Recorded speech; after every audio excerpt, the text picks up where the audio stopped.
오늘 하나님의 말씀 갈라디아서 4장 1절로 7절 말씀을 통하여서 나는 하나님의 자녀요 하나님의 상속자입니다 라는 제목으로 말씀 나누겠습니다.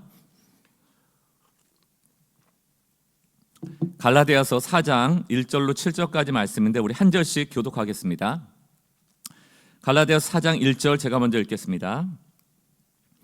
내가 또 말하노니 유업을 이을 자가 모든 것의 주인이나 어렸을 동안에는 종과 다름이 없어서 그 아버지가 정한 때까지 후견인과 청지기 아래에 있나니 이와 같이 우리도 어렸을 때에 이 세상의 초등학문 아래에 있어서 종 노릇하였더니 때가 참에 하나님이 그 아들을 보내사 여자에게서 나게 하시고 율법 아래에 나게 하신 것은 율법 아래에 있는 자들을 속량하시고 우리로 아들의 명분을 얻게 하려 하심이라. 너희가 아들이므로 하나님이 그 아들의 영을 우리 마음 가운데 보내사 아빠 아버지라 부르게 하셨느니라. 함께 읽겠습니다. 그러므로 내가 이후로는 종이 아니오 아들이니 아들이면 하나님으로 말미암아 유업을 받을 자니라. 아멘. 여러분 겨울 되면 붕어빵 많이 드시잖아요. 저 어릴 때는 붕어빵도 있었고 이렇게 조그맣게 국화빵이라고 꽃 모양 되는 틀에 있는 국화빵도 있었습니다. 여러분 붕어빵 틀에다가 그 속 내용물 아무리 바꾼다고 해도 여전히 붕어빵이에요. 슈크림을 넣을 수도 있고 팥을 넣을 수도 있고 뭐 치즈를 넣고 별거를 다 넣어도요 붕어빵 틀에 구우면 붕어빵입니다. 국화빵 되게 하려면 틀을 바꿔야 된다. 여러분 이 틀이라는 게 뭡니까? 우리 신앙관, 신앙에 대한 생각의 틀이거든요. 사도 바울은 지금 유대인들을 향하여서 너희의 신앙관, 생각의 가치관을 아예 틀을 바꾸지 않으면 안 된다라는 주장을 계속하는 거예요. 율법에 갇힌 틀에서 복음의 틀로 바꾸라는 겁니다. 틀을 바꾸는 거는요 쉽지가 않아요. 우리가 30-40년 혹은 50-60년 동안 그렇게 살아왔는데 갑자기 예수 믿고 나서 그 생각의 틀을 바꾼다? 그게 보통 어려운 게 아닙니다. 우리는 늘 생각하던 대로, 늘 습관처럼 했던 대로, 본능대로 그게 더 편해요. 틀을 바꾸는 것은 본능과 내가 했던 습관과 늘 하던 대로 하는 삶의 방식을 바꾸는 것이기 때문에 좀처럼 어렵지 않습니다.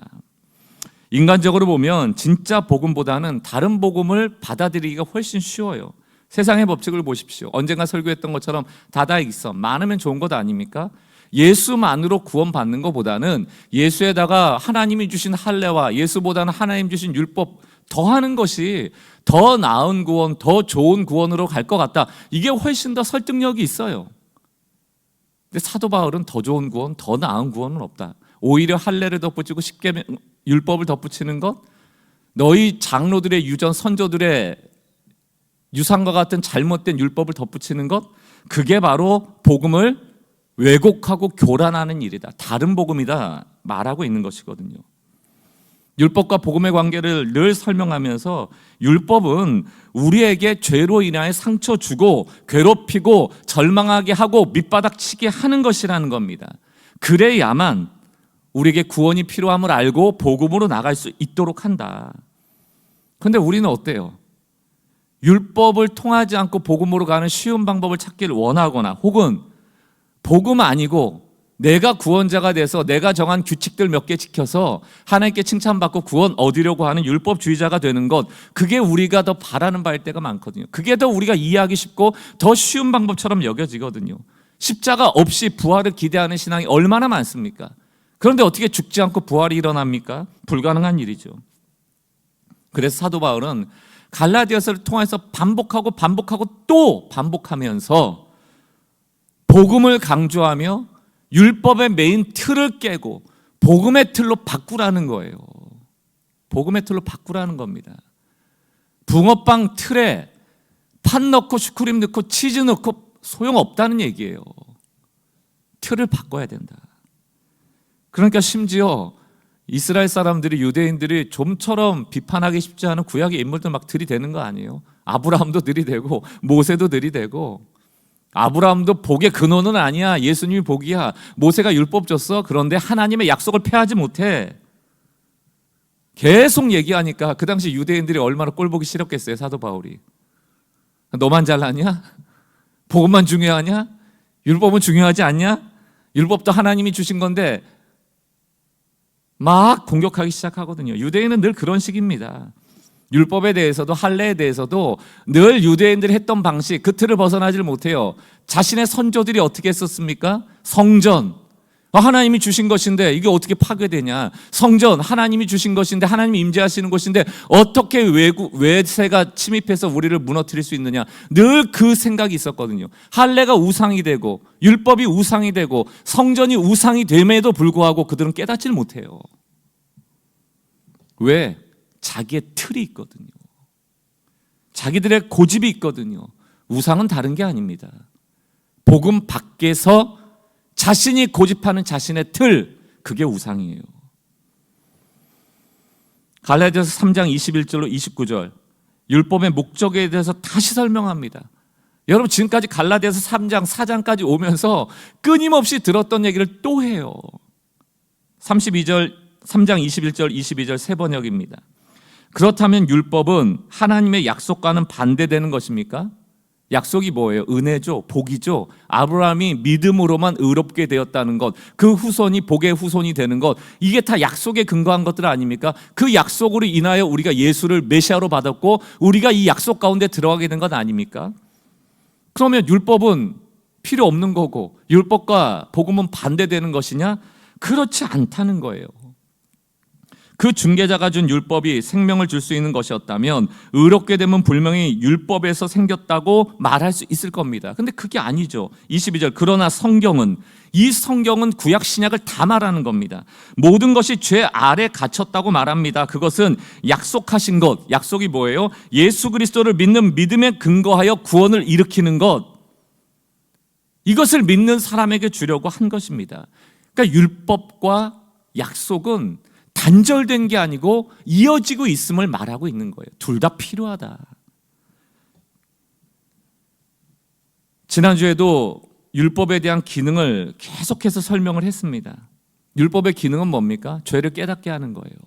율법이 없으면 우리는 죄를 깨닫지 못하기 때문에 구원받아야 될 대상임을 알질 못해요. 내가 구원이 필요한 자임을 알도록 하는 것이 율법입니다. 그 죄 때문에 절망해야 돼요. 막 눈물 흘리고 자복하고 죄를 뒤집어 쓰고 흰 옷을 입고 하나님 앞에 나는 죽어 마땅합니다라고까지 가야 되는 것이죠. 철저하게 내 밑바닥을 보고 내 스스로 구원할 수 없음을 인정해야 되는 거예요. 내 스스로 구원자가 되지 못한다는 것을 인정해야지 밖으로부터의 구원을 소망하게 되는 것이거든요. 천부여 의지 없어서 손 들고 나갑니다. 그 얘기는 뭡니까? 예수에 오셔서 나를 구원해달라는 요청 아닙니까?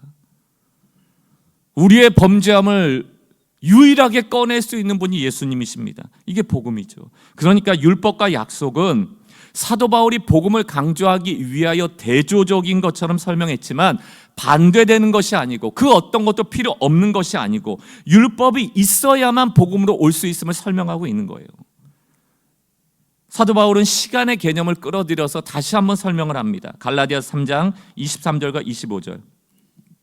믿음이 오기 전에 우리는 율법 아래 매인 바 되고 계시될 믿음의 때까지만 갇혔다. 24절. 이같이 율법이, 다시 말하면 믿음이 오기 전까지 우리를 메고 있었던 율법이 우리를 그리스도께로 인도하는 초등교사가 되어 우리로 하여금 믿음으로 말미암아 의롭다함, 이게 약속이죠. 그 율법이 우리를 약속으로 이끌었다는 거예요. 25절. 믿음이 온 후로는 우린 믿으면 되는 거예요. 이제 율법으로가 아니고 우리는 믿으면 되는 거예요. 믿음으로 의롭다 함이 지금 이때 왔다는 얘기예요.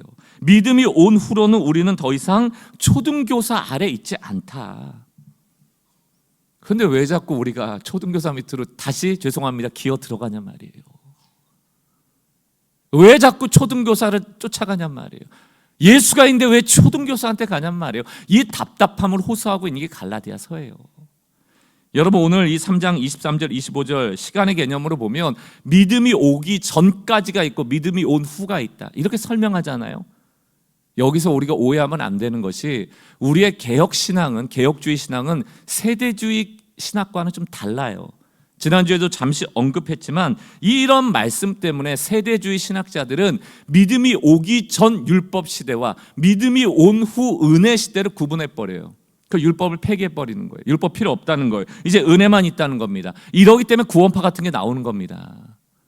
죄를 져도 괜찮고 내가 진 죄가 죄가 되지 않는다. 왜? 우린 지금 은혜 시대니까.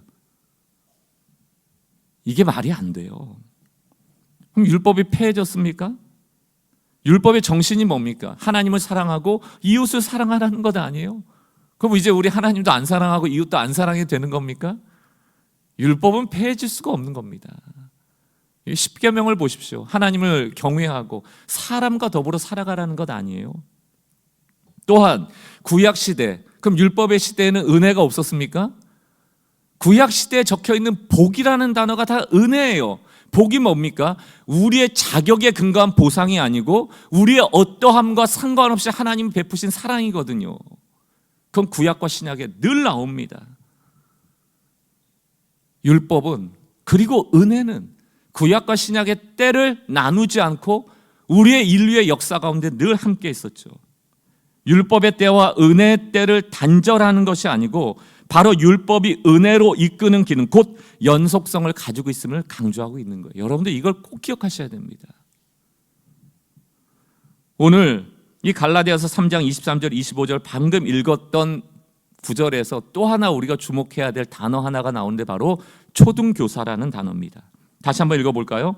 믿음이 오기 전에 우리는 율법 아래 매인 바 되고 계시될 믿음의 때까지 갇혔느니라. 이같이 율법이, 그러니까 믿음이 오기 전까지죠, 우리를 그리스도께로 인도하는 초등교사가 돼요. 율법이 초등교사입니다. 우리로 하여금 믿음으로 말미암아 의롭다함을 얻게 하는 쪽으로 인도하고 있었다는 거예요. 25절. 그러나 믿음이 온 후로는 우리에게 더 이상 초등교사가 필요 없다. 그럼 여러분, 초등교사가 무엇을 가르쳤을까?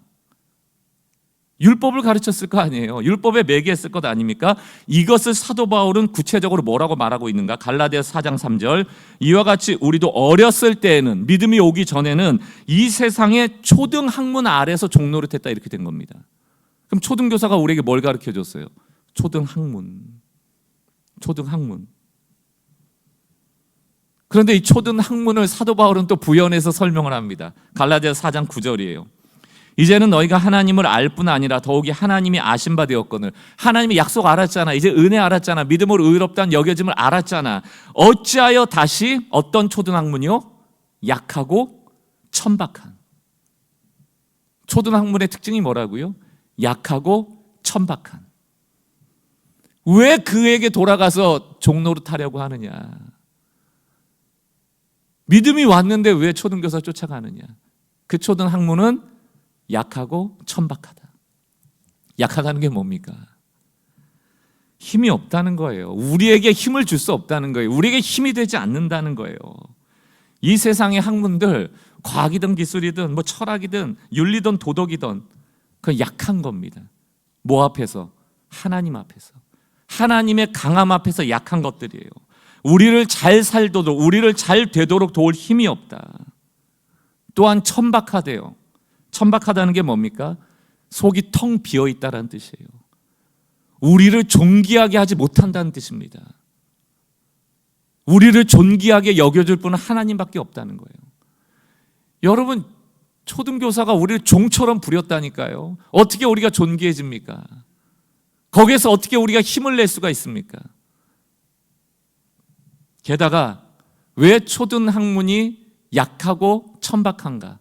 그것은 우리의 인간을 조금도 구원해낼 수 없기 때문이에요.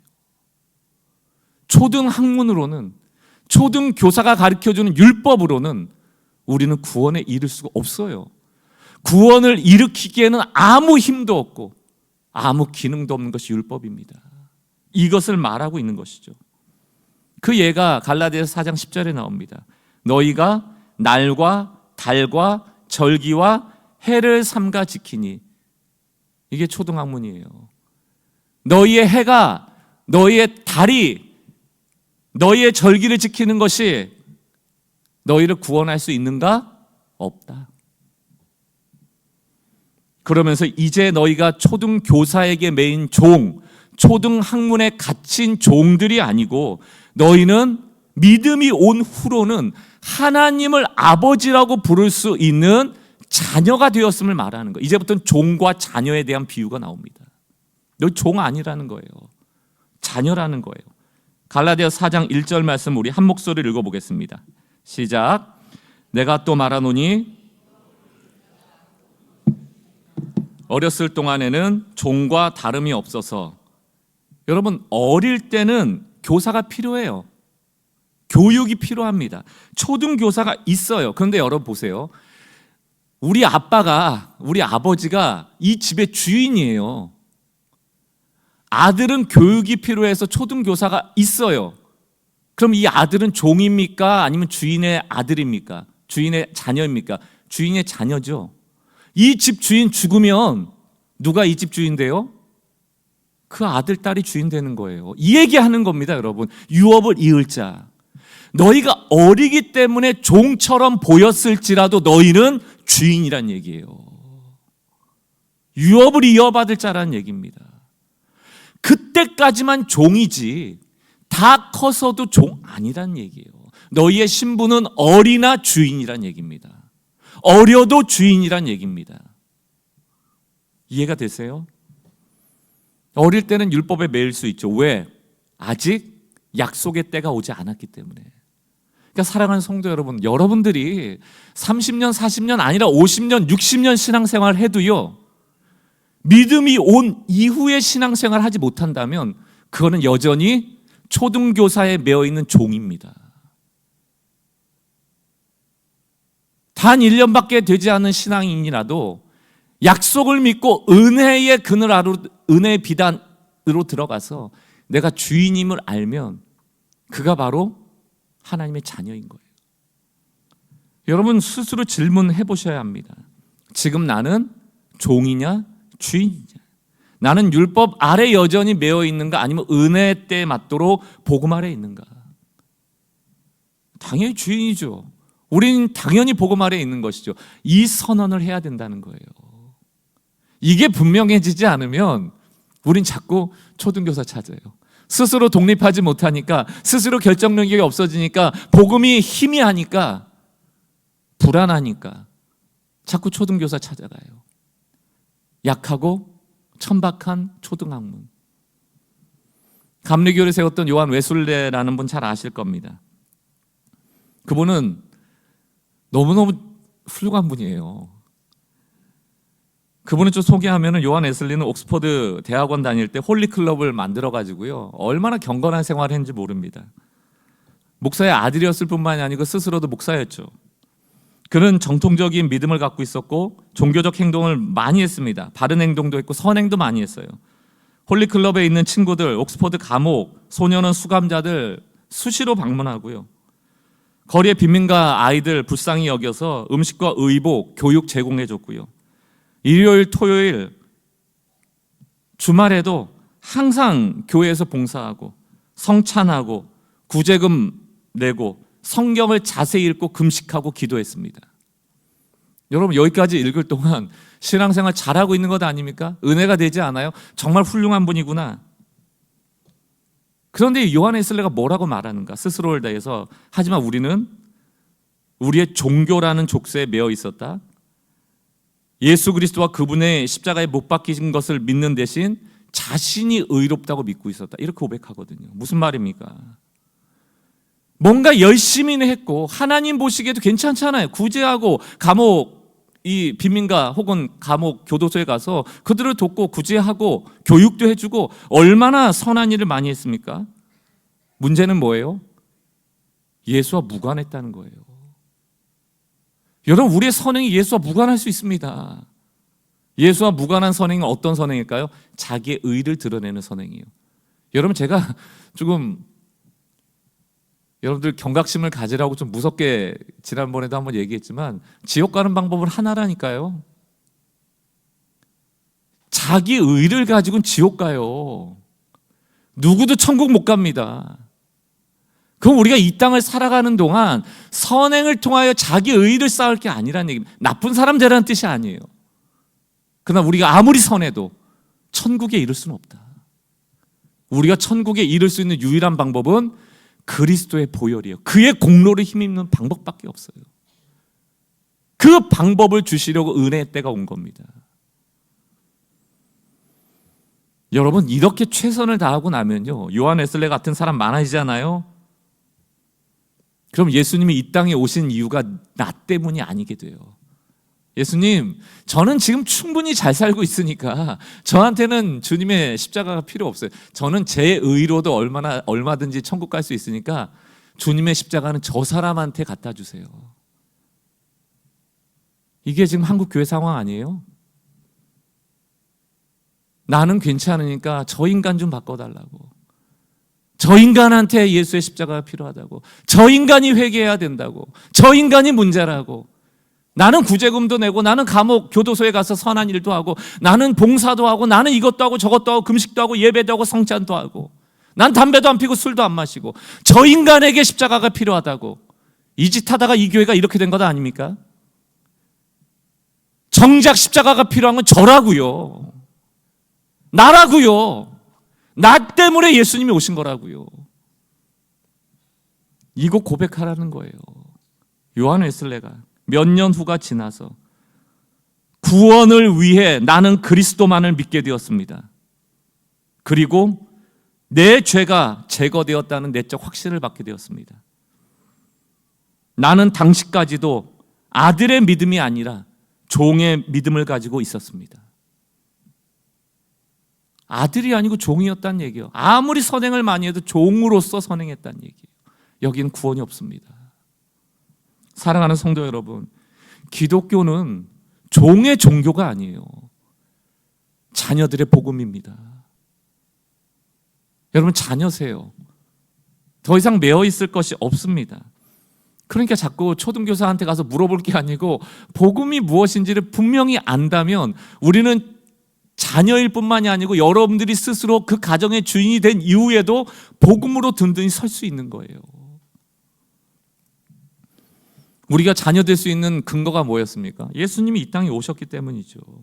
우리가 잘해서 자격을 갖춘 것이 아니고 우리가 하나님의 자녀가 되고 의롭다 여겨짐을 받을 수 있는 유일한 이유는 예수님이 이 땅에 오심으로 믿음의 때, 은혜의 때가 도래했기 때문이죠.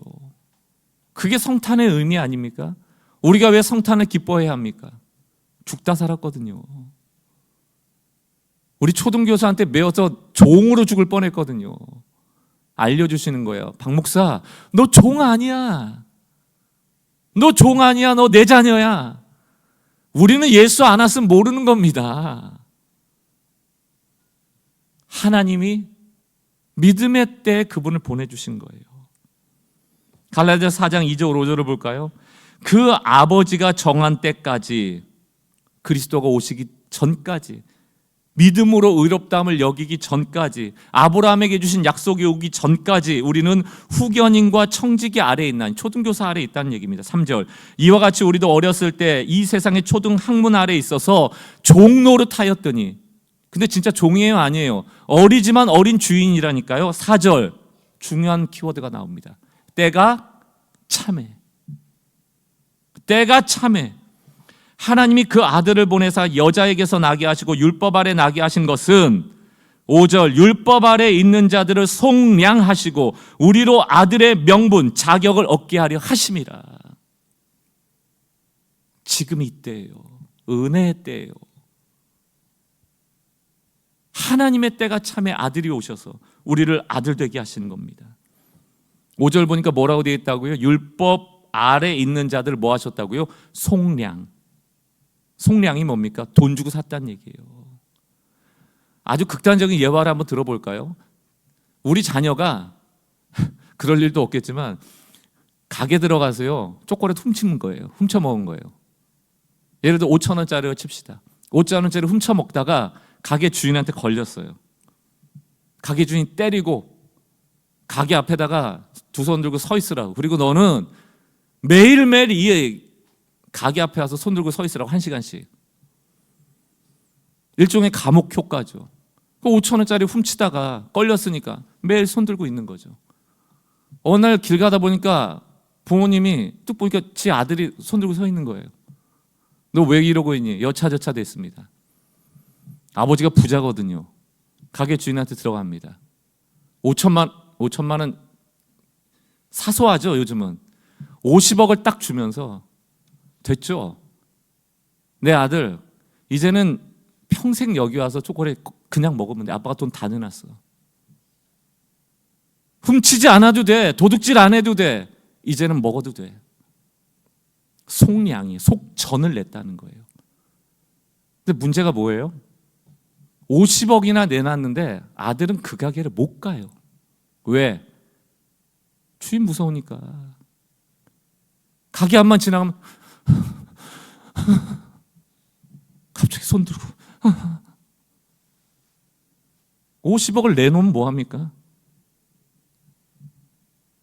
자녀가 아닌데, 가게 주인의 종인데, 벌벌벌벌 떠는데.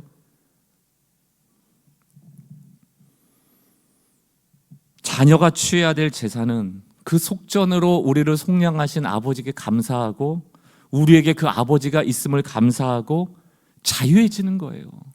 또 하나, 도둑질 안 해도 돼요. 도둑질 안 해도 된다고요. 아버지가 부자인데, 아버지가 내놓으셨는데 왜 도둑질하며 삽니까? 정리를 해볼게요, 여러분. 과거에 나는 율법의 매인 초등교사가 있는 종과 같은 사람이었지만, 이제 믿음의 때, 은혜의 때가 온 현재의 나는 예수의 속량하심으로 뭐가 되었다? 자녀가 되었다. 갈라디아서 4장 8절 9절. 그러나 너희가 그때는, 과거에는, 율법의 매인 때는, 초등학문에 머물 때에는 하나님을 알지 못하여 본질상 하나님이 아닌 자들에게 종노릇 하였더니 9절. 이제는 너희가 하나님을 알 뿐 아니라 더욱이 하나님이 아신 바 되었거늘 어찌하여 다시 약하고 천박한 초등학문으로 돌아가서 다시 그들에게 종노릇 하렸느냐. 내가 너가 손들고 있는 거 봤다는 거예요. 그리고 대가 치렀다는 거예요. 그런데 왜 자꾸 종노릇 하냐는 거예요. 왜 무서워하고 왜 두려워하냐는 거예요. 왜 율법에 매어 사냐는 겁니다. 탕자 이야기 잘 아시잖아요. 탕자가 허랑방탕하고 돌아왔습니다. 율법으로 치면 아버지를 배신했던 것이죠. 율법을 어긴 겁니다. 아버지를 공경하지 않은 거예요. 망해가지고 돌아왔잖아요. 그때 탕자가 했던 고백이 뭐예요? 나는 아버지의 아들이 더 이상 될 수 없고 이제 밥이나 얻어먹는 종입니다. 얘기를 하잖아요. 그건 아버지가 옷을 새로 입히고 가락지 끼워버리잖아요. 잔치 벌려버리잖아요. 탕자는 율법은 어긴 자이지만 아버지께서 다시 그를 자녀 삼고 말겠다는 하나님의 결심과 약속을 폐할 수 없다는 얘기입니다. 율법으로 치자면 탕자는 돌에 맞아 죽어야 돼요.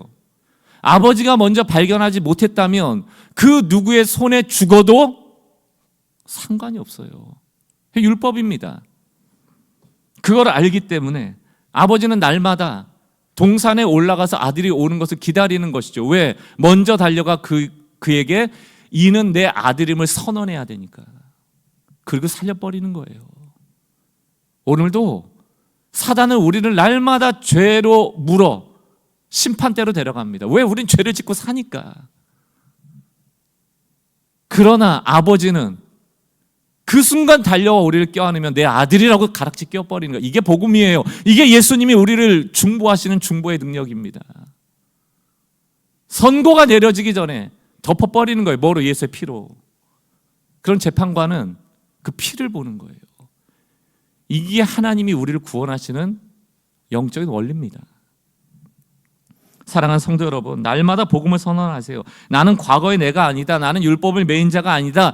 때가 참에 은혜의 때가 도달하였으니, 약속이 완성될 때가 도달하였으니, 나는 더 이상 초등 학문의 매인 자도 아니고 초등 교사를 찾아갈 자도 아니다. 종이 아니다. 게다가 우리는 자녀일 뿐만이 아니고, 오늘 설교 제목이죠. 우리는 상속자라는 거. 이걸 잊으면 안 돼요.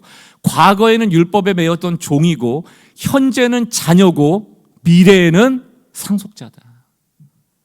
이 세 가지를 꼭 기억하셔야 돼요. 갈라디아서 4장 6절 7절을 계속 봅니다. 6절. 너희가 아들임으로 하나님이 그 아들의 영, 이게 성령이죠. 하나님의 영입니다. 우리 마음 가운데 보내사 하나님을 뭐라고 부를 수 있어요? 이제는 아빠, 아버지. 요거를 조금 더 현대적으로 바꾸면 아버지, 사랑하는 나의 아버지. 이 얘기예요. 아버지, 나를 사랑하시는 아버지. 이게 아빠, 아버지입니다. 7절. 그러므로 내가 이후로는 종이 아니요 현재로는 아들이니. 다시 말하면 과거에는 종이었으나 현재는 아들이니 아들이면 하나님으로 말미암아 미래의 유업을 받을 자니라. 현재, 과거, 현재, 미래를 다 아시겠어요? 우리의 정체성을 아시겠습니까? 과거에는 종이었지만 현재는 아들이요 미래에는 상속자다. 똑같이 예수 믿는 사람이지만 현재도 내가 하나님의 아들임을 고백하는 자들이지만 그 가운데도 두 부류가 있는 거예요. 현실이 녹록합니까? 현실의 흑암같이 한 줄기 빛이 들어오지 않는 어둠과 고난 가운데 있을 때 두 가지 부류가 나오는 거예요. 한 부류는 야, 하나님은 믿고 뭐 아들이라고 하지만 뭐 별거 없네, 힘드네 라고 불평하는 아들들이 있고요. 또 어떤 아들이 있어요? 괜찮아, 난 상속자인데 하늘에 유업이 있는데 뭐 걱정이야 라고 말할 수 있는 믿음의 사람들, 두 부류가 있어요. 탕자의 형 얘기도 좀 해드릴까요? 형이 열받았잖아요. 둘째 동생이 아버지 재산을 미리 다 땡겨 쓰고 다 알거지가 돼서 돌아왔는데 그거 안 쫓아내고 아버지가 받아줬잖아요. 그 화가 나는 거예요. 그럼 뭐라고 얘기합니까? 아버지, 난 아버지 곁에서 평생 일하였는데 작은 염소 새끼 하나 친구들하고 잔치 베풀어 준 적 없잖아요. 내가 아버지 곁에서 일하였사오나. 그 일이 무슨 뜻입니까? 그게 바로 종이란 뜻이거든요. 여러분, 아버지를 옆에 두고도 종 노릇하는 사람들이 있다니까요. 현재도 아들인데 지금 현재의 어려움 때문에 한 번도 잔치 베풀어 주지 않은 것 때문에 아버지를 아버지로 여기지 않는 신앙인들이 있다는 얘기입니다. 그게 너무 마음 아프니까 이 아버지가 뭐라고 얘기합니까? 누가복음 15장 31절 같이 한번 읽어보겠습니다. 시작. 아버지가 이르되 예, 너는 항상 나와 함께 있으니. 언제까지? 지금 당장? 내가 지금 당장 너 원하는 게 사줄게 라는 얘기입니까? 내 것이다 너의 것이라는 거? 나 죽으면 다 너 거야, 이 얘기입니다. 이게 상속이란 얘기예요. 지금도 너 거고 내일도 너 거고 내가 가진 모든 것은 다 너 거야. 너 내 아들이야, 이 얘기예요. 아들이면 상속자니 이 뜻입니다. 현재에도 하나님 아버지의 자원을 끌어쓸 수 있는 자일 뿐만이 아니고 지금 당장이 어려울지라도 우리에게 없어진 게 없다는 얘기예요. 여전히 하나님의 풍요가 우리 가운데 있다는 겁니다. 이것을 소망 삼고 살아가는 것이 상속자들의 삶이에요. 로마서 8장 17절 상반절입니다. 자녀이면 또한 상속자 곧 하나님의 상속자요 그리스도와 함께한 상속자니. 공동상속자라는 뜻입니다. 이 날을 여러분 소망하세요? 이 날이 올 것을 믿습니까? 이것을 믿는 자와 믿지 않는 자에게 신앙의 차이가 나오는 거예요. 로마서 4장 16절 그러므로 상속자가 되는 그것이 은혜에 속하기 위하여 믿음으로 되나니. 이 모든 것이 지금 은혜의 때이기 때문에 가능하다는 거예요. 우리가 이 상속자 되는 유일한 자격을 갖출 수 있었던 조건 하나 뭡니까? 믿음. 믿음이 은혜가 되어 우리에게 수많은 것들을 주는 거예요. 너 아들이야, 너 의로와 죄로부터 자유로워 뿐만 아니고 지금이 어려울지라도 너는 주인이야, 상속받을 후사야 말하고 있는 것이거든요. 우리 신앙에서 정말 중요한 게요, 소망을 갖는 겁니다. 아들이면 뭐합니까? 현재 소망이 없으면 이 땅을 살아가는 동안 다가오는 수많은 어려움들 감내하기가 어렵죠. 그러나 소망이 있는 자는 잠시 힘들고 어려운 일이 설령 있을 때라도 좌절할 필요가 없죠. 아버지를 도와 일하는 것이 왜 쉽겠습니까? 그러나 아버지는 말하는 거예요. 나는 너를 한 번도 종으로 여긴 적이 없어. 예. 이 음성을 들으셔야 돼요. 이 주일에. 예. 테크논. 그냥 아들이라고 얘기하는 게 아니에요. 예. 얘라는 단어 언제 씁니까? 우리 아기 때 아이들 너무 사랑스러울 때 얘. 보호해줘야 될 아이를 향한 얘. 하나님이 오늘 우리를 그렇게 부르시는 거라니까. 얘, 너 나 알잖아. 나 천지를 만든 하나님이야. 내 것이 다 너의 것이야. 왜? 너는 내 아들, 딸이며 내 상속자야. 결론을 맺습니다. 우리는 날마다 두려움의 위협 속에 살아가요. 그게 본능입니다. 미래에 대해서도 한치 앞을 알지 못할 때 이 가운데도 얼마나 많은 기도를 하시는 분들이 계시겠습니까? 그런데 하나님께서는 우리에게 아들의 영을 주셨거든요. 성령입니다. 성령께서는 우리에게 날마다 말씀하세요. 우리가 여기에 귀 기울여야 됩니다. 갈라디아서 4장 4절에서 6절 말씀, 너희가 아들이므로 하나님이 그 아들의 영을 우리 마음 가운데 보내사 아버지, 나를 사랑하시는 아버지, 하나님을 아버지라고 부를 수 있도록 하신다는 거예요. 7절, 그러므로 내가 이후로는 종이 아니요 아들이니 아들이면 하나님으로 말미암아 유업을 받을 자니라.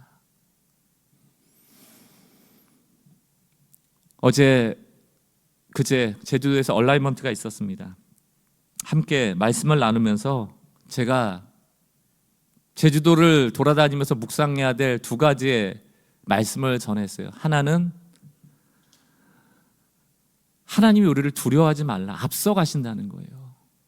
또 하나는 앞서가시는데 그냥 대충 앞서가는 게 아니고요, 우리를 세심하게 이끌고 계세요. 여러분 부모님들 여기 많으시잖아요. 여러분들 아들, 딸들, 여러분 자녀들 앞길을 여러분들이 좋게 만들기 위해서 얼마나 애쓰세요? 그들의 삶이 좀 평탄해지기 위해서 얼마나 애쓰십니까? 그 자녀들이 보지 못하는 그 앞서가서 그들을 좋게 이끌려고 얼마나 노력하세요? 하나님은 여러분들이 애쓰는 거 수백 배, 수천 배 애쓰시는 거예요. 그분은 완벽하게 이끄시는 분이시거든요. 그래서 마태복음 10장 말씀을 나눴습니다. 29절, 참새 2마리가 한 아사르온에 팔리지 않느냐? 그러나 너희 아버지께서 허락하시지 않으면 그 하나도 땅에 떨어지지 아니하니라. 저는 이 말씀을 볼 때 웃음이 나와요. 하나님의 유머 같아요. 아니, 하나님 천지를 만들고 천지 이 우주를 운행하시고 관리하셔야 될 분인데, 아니 뭐 이런 일까지 관여하세요?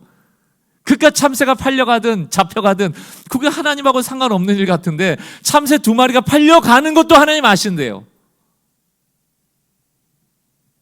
30절, 너희에게는 머리털까지 다 세신 바 되었나니. 우리 머리카락 수를 아신대요. 31절 같이 한번 읽어볼게요. 시작. 두려워하지 말라. 참새 정도가 아니에요. 우리는 자녀여 상속자라니까요. 우리가 주인이라니까요. 왜 종노릇합니까? 왜 매어 삽니까? 우리 인생을 세심하게 인도하고 계시대요. 앞서가신대요. 누가? 우리 아버지가. 그리고 앞서 예비되어진 것이 있답니다. 예수님 뭐라고 말씀하십니까? 내가 아버지의 집에 가서 너희의 집을 예비하겠다. 앞서가신대요. 신명기 1장 29절 31절, 내가 너에게 말하기를 그들을 무서워하지 마라. 가나안의 거인 족속, 이 세상에 만날 거인들 두려워하지 말라는 거예요. 30절, 너희보다 먼저 가시는 너희 하나님 여호와께서 애굽에서 너희를 위하여 너희 목전에서 모든 일을 행하신 것 같이 이제도 너희 자녀를 위해서 내가 싸울 것이며. 31절, 광야에서도 너희가 당하였거니와 사람이 자기의 아들을 안는 것 같이 너희의 하나님 여호와께서 너희의 걸어온 길에서 너희를 안으사 이곳까지 이르게 하셨다. 이 뒤에는 뭐가 생략된 겁니까? 앞으로도 나는 너희를 안고 갈 거야. 여러분, 안기면 되는 거예요. 우리의 문제는 하나님으로부터 독립하여 살아가길 원하는 게 늘 문제입니다. 죄를 짓고도 그에게 뛰어들면 되는 거예요. 아들이니까, 그가 아버지니까 뛰어들어가면 옷 입혀주시고 가락지키고 잔치 벌려주시는 그 탕자의 아버지가 하나님의 모형 아닙니까? 그걸 통하여 아버지를 보여주시는 것 아닙니까? 사랑하는 성도 여러분, 우리 아들답게 삽시다. 딸처럼 삽시다. 상속자처럼 삽시다. 더 이상 초등학문에 매여 종노릇하지 말고, 두려움에 매여 헛된 것들 잡지 말고, 오직 예수, 그 아들을 아끼지 아니하신 하나님의 사랑을 신뢰하는 주의 자녀로서 상속자로 살아가는 주의 백성들 되시기 주의 이름으로 축원합니다. 같이 한번 말씀을 생각하며 찬양할 텐데요, 함께 한다라는 찬양입니다. 우리 가사를 오늘 말씀에 연결하여서 여러분 좀 소망 삼아 불렀으면 좋겠어요. 오늘 걷는 내 길이 평탄하진 않죠. 그러나 내게 주신 이 소망 빛을 잃지 않고. 무슨 소망입니까? 우리 상속자예요. 하나님 앞서가세요. 우린 참새보다 귀합니다. 오늘 하루 내 삶이 풍성하지 않아도 내 안에 담은 비밀은 가난하지 않네. 여러분, 어리지만 주인입니다. 우린 부요한 자들이에요. 착하고 충성된 나의 자녀야, 불러주실 주님을 기대하며 현실에 매이지 말고 우리의 미래를 소망을 하며 내 앞에 있는 즐거움을 생각하며, 내 앞에 있는 즐거움이에요. 이게 소망입니다. 모든 믿음의 선조들이 이 미래에 다가올 것을 소망하며 인내하며 고난을 감내하며 그 길을 걸었고, 구름같이 허다한 증인들이 오늘을 사는 우리를 향하여 격려하고 박수치며 응원하고 있다는 거예요. 믿음의 길로 초대하고 계신 하나님, 오늘 자녀답게 살아갈 것을 결단하며 함께 이 고백으로 주님 앞에 올려드립니다. 오늘 걷는 내 길이, 오늘 걷는 내 길이 평탄하진 않아도 내게 주신 이 소망은 빛을 잃지 않고, 오늘 하루 내 삶이 풍성하진 않아도 내 안에 담은 이 비밀은 가난하지 않네.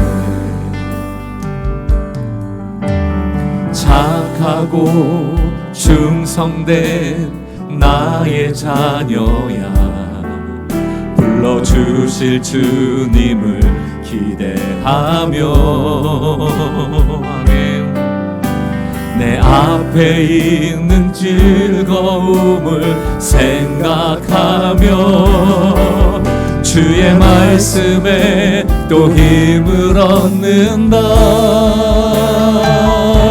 보이느냐 구름같이 너를 둘러싸고 너를 응원하는 어다한 증인들의 모습이 인내로서 내게 맡긴 경주를 마치고 영원한 나의 즐거움에 참여할 그날까지 함께한다. 우리 처음부터 다시 한번 고백합시다. 오늘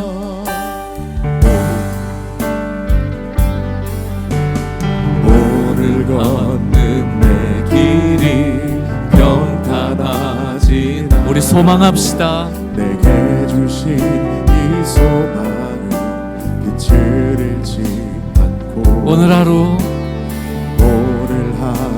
풍성하지 못할지라도 우리는 하나님의 상속자들입니다. 내 안에 담은 이 비밀은 가난하지 않네. 주님이 우리를 부르십니다. 착하고 충성된 나의 자녀야, 불러주실 주님을 기대하며 내 앞에 있는 즐거움을, 내 앞에 있는 즐거움을 생각하며 주의 말씀에 또 힘을 얻는다. 우리 믿음의 눈을 듭시다. 보이느냐 구름같이 너를 둘러싸고 너를 응원하는 허다한 증인들의 모습이 인내로서 내게 맡긴 경주를 마치고 영원한 나의 즐거움에 참여할 그날까지 함께한다. 다시 한번요. 보이느냐 구름같이 너를 둘러싸고